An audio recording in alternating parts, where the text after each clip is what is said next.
तो hello guys, कैसे हैं आप लोग। मेरे चैनल ओटाकू हनमा पे आपका स्वागत है। तो एपिसोड 14 के स्टार्टिंग में हम देखते हैं कि वो लड़की एचन को एनर्जी वाले रोप से आजाद कर देती है। ये एचन नीचे गिर जाता है।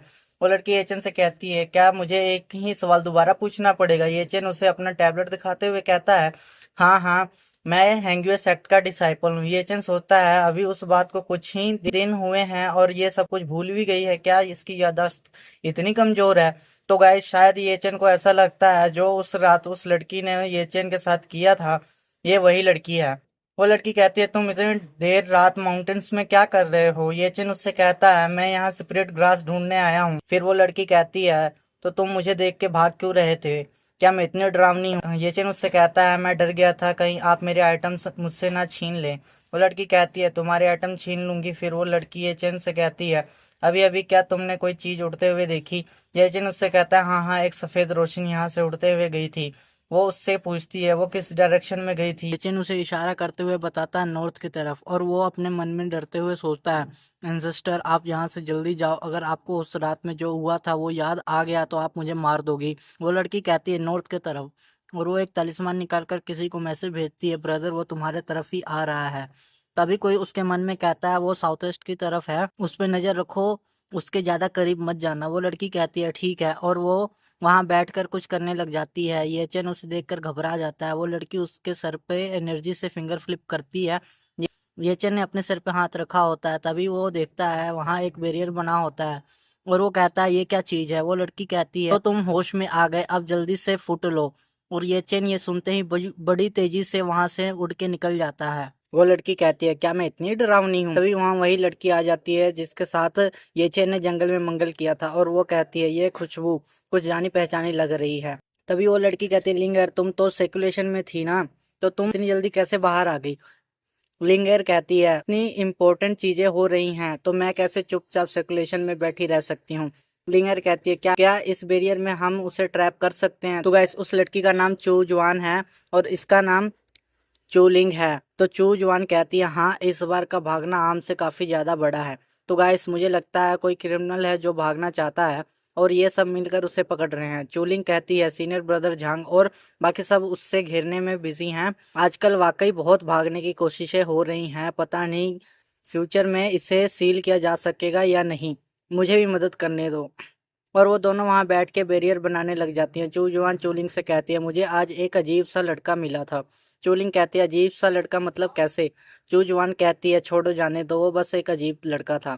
चूलिंग कहती है, ठीक है। फिर हमें येचन को भागते हुए दिखाया जाता है। येचन कहता है, ये बहुत करीब था, ये बहुत करीब था। फिर उसे एकदम से एहसास होता है, उसे मैं याद नहीं हूँ, या ऐसा भी हो सकता है कि दोनों अलग अलग हो सकती हैं।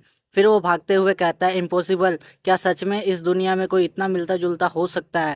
अगर वो रात वाली लड़की भी हेंगुए सेक्ट में है तो मुझे हेंगुए सेक्ट छोड़ना पड़ेगा। अगर ये सिर्फ एक हमशक्ल है तो मुझे चिंता करने की कोई ज़रूरत नहीं है। उसके बाद हमें दिखाया जाता है कि उस छोटे बच्चे को कुछ डिसेबल्स तंग कर रहे होते हैं। वो छोटा बच्चा वहाँ बैठा उनसे कह रहा होता है, मैं अंदर नहीं गया था, मैं अंदर नहीं गया था। उनमें से एक डिसेबल कहता है, तुम लिटिल बास्टर्ड, अब भी झूठ बोल रहे हो। तुम्हें जहाँ रहने को कहा गया था तुम वहाँ से यहाँ आ गए चोरी करने के लिए। तुम्हें अपने औकात का पता होना चाहिए। उन सभी ने उस बच्चे को चारों तरफ से घेरा हुआ था, उन्होंने उसे मारा भी था शायद। वो बच्चा खड़ा होकर उससे कहता है, मैं अंदर नहीं आया था, मैं बस गेट पे खड़ा होकर देख रहा था। वो लड़का अपना हाथ उसे मारने के लिए उठाता है और उस बच्चे से कहता है, तुम अब भी बहस कर रहे हो, तुम मार खाना चाहते हो क्या। और वो गुस्से से उस बच्चे को घूरते हुए कहता है, क्या तुम मरना चाहते हो। तभी कोई उसका हाथ पकड़ लेता है और वो ये चैन होता है। कुछ डिसाइपल्स उसे देख के हैरान हो जाते हैं और ये चैन उनसे कहता है, तुम हेवन एंड अर्थ के एसेंस को ऑब्जर्व तक नहीं कर सकते और तुम एक बच्चे को बुली कर रहे हो जो कल्टीवेट भी नहीं कर सकता। यहाँ तुम हो जो मरना चाहते हो। ये चैन उसके कलाई को दबाते हुए कहता है, अगर तुम्हें हिम्मत है तो तुम मुझसे लड़ो। ये चिन्ह उसका हाथ छोड़ देता है। उनमें से एक डिसाइपल कहता है, ये इसकी गलती है, इसी ने सेक्ट के रूल को तोड़ा है। उनमें से दूसरा डिसाइपल कहता है, ये सच कह रहा है, अगर तुम हेंगुए सेक्ट के डिसाइपल नहीं हो तो तुम हेंगुए स्पिरिट माउंटेन में नहीं आ सकते, यही रूल है। ये बच्चा जिसका नाम हुआ है वो हमें ऊपर माउंटेन्स पे आ जाता है, क्या पता ये कुछ चोरी करने के लिए आता हो। ये चेन उनकी बातें सुन रहा होता है। उसने उस बच्चे के सिर पे हाथ रखा होता है जिसका नाम हुआ है। ये चेन मन में सोचता है मैंने भी सुना है हेंग्यूए सेक्ट में ऐसे रूल्स हैं। वो बच्चा रोते हुए कहता है मैंने कुछ नहीं किया, मैं अंदर नहीं गया था, मैं बस गेट के बाहर खड़ा था। यही लोग हैं जो मुझे पकड़ के अंदर ले आए थे। उनमें से दो डिसाइपल्स कहते हैं हमारी झूठ बोलने की हिम्मत कैसे हुई। दूसरा लड़का अपनी स्वॉर्ड निकाल लेता है और कहता है तुम यकीन करो या ना करो बच्चे, तुम्हारे टांगे तोड़ दूंगा। ये चेन अपना तलवार निकालते हुए कहता है तुम बस उसे हाथ लगाने की कोशिश करो, फिर मैं तुम्हें बताता हूँ। वो डिसाइपल्स ये चेन से कहते हैं देखो देखो ये चेन अपने ताकत से लोगों को बुली कर रहा है। दूसरा डिसाइपल कहता है तुम तो दिन दहाड़े कमजोरों को बुली कर रहे हो। ये चेन हंसते हुए कहता है बुलिंग कर रहा हूँ। ये चेन फिर उन पे अटैक करते हुए कहता है ठीक है फिर आज मैं तुम्हें बुली करूंगा। उस लड़की की स्वॉर्ड टूट जाती है और वो नीचे गिर जाता है। वो चिल्लाने लग जाता है और फिर वो हंसने लग जाता है और वो चिल्लाने लग जाता है। ये चेन लोगों को मारने की कोशिश कर रहा है। ये चेन लोगों को मारने की कोशिश कर रहा है। फिर ये चेन उनसे कहता है अगर तुमने कह दिया है तो पहले आज मैं तुम्हें ही मारूंगा। सैपल्स ये चेन को कहने लग जाते हैं कोई शक नहीं, सीनियर सिस्टर सू ने सही कहा था, तुम्हारा किलिंग इंटेंट बहुत ज़्यादा है। तुम्हारी हिम्मत कैसे दिन दहाड़े किसी को मारने की। अगर तुम्हें कुछ परेशानी है तो तुम बात कर सकते हो, लेकिन तुम फोर्स का इस्तेमाल कर रहे हो।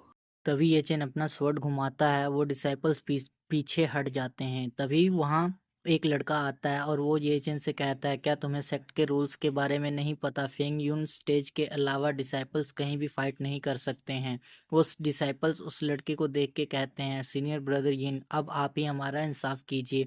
उनमें से एक डिसाइपल कहता है सीनियर ब्रदर यिन इस ये चेन को सेक्ट के रूल्स की कोई फिक्र नहीं, आप इसे जाने मत देना क्योंकि ये स्ट्रॉन्ग है तो ये दिन दहाड़े अपने फेलो डिसाइपल्स को बुली करता रहता है। वो लड़का ये चेन से कहता है ये चेन मेरे साथ डिसिप्लिनरी हॉल में चलो। ये चेन उससे कहता है मैं जाऊंगा और इसकी जिम्मेदारी भी लूंगा। वो बच्चा ये चेन से कहता है ये मेरी गलती है। ये चेन उसे देख के मुस्कुराता है और उसे कुछ नहीं कहता। तभी वहाँ ओल्ड मैन आ जाते हैं और वो उस लड़के से कहते हैं अगर तुम्हें सजा देनी है तो मुझे दो। वो ओल्ड मैन उस लड़के से कहते हैं ये लड़का नादान है, प्लीज इसे माफ कर दीजिए। वो लड़का ओल्ड मैन से कहता है झेंग फेंग नियान तुम्हें डिमोट कर दिया गया था, तुम्हें यहाँ रूल्स को समझना चाहिए, अपने ऊपर मुसीबत मत लो। ओल्ड मैन कहते हैं बेटा पुराने दिनों के खातिर एक बार मेरी बात सुन लो। तभी एचएन ओल्ड मैन से कहता है एल्डर आप हुआ को घर ले जाइए, मैं ठीक हूँ। वो लड़का रो रहा होता है। उसके बाद हमें डिसिप्लिनरी हॉल का सीन दिखाया जाता है। येचन अपने मन में सोचता है मुझे ऐसा लगता है कि ये सब एक सोची समझी साजिश है मेरे खिलाफ। और येचन हंसने लग जाता है। वो लड़का भी येचन को देख के मुस्कुरा रहा होता है। येचन मन में सोचता है क्या ये डियांग पीक नहीं है। तभी वो लड़का येचन से कहता है मेरे मास्टर बिजी हैं तो आज का मैटर मैं संभालूंगा। और वो येचन से कहता है क्या तुम्हें अपनी गलती कबूल है कि तुमने दूसरे डिसाइपल्स को चोट पहुंचाया है। और वो येचन को देखने लग जाता है। तो गाइस ये चैप्टर यहीं ख़त्म होता है, तो मिलते हैं कल के एपिसोड में।